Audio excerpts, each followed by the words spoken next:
En tant qu'organisateur et chercheur, quelle est votre ambition pour cette 5e édition?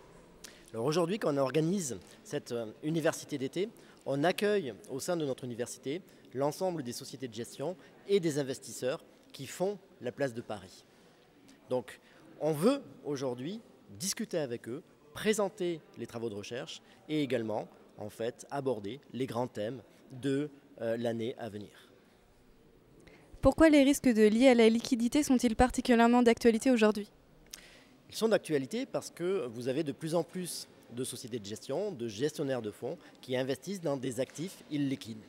Ils se retrouvent donc avec des portefeuilles qui mélangent des actifs liquides et des actifs illiquides.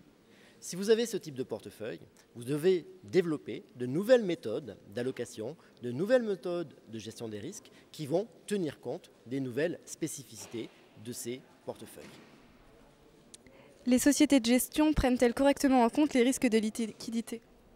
Alors elles vont commencer à prendre en compte les risques de liquidité, notamment du côté des actifs dans lesquels ils vont investir. On va avoir en fait des méthodes de gestion des risques qui tiennent compte de l'illiquidité des actifs détenus par le portefeuille. Ce qui reste à faire, c'est de prendre en compte le risque de liquidité côté passif, c'est-à-dire du côté des clients. Vous avez en fait la plupart des investissements qui se font sous la forme de fonds ouverts. Ça veut dire que les clients peuvent sortir.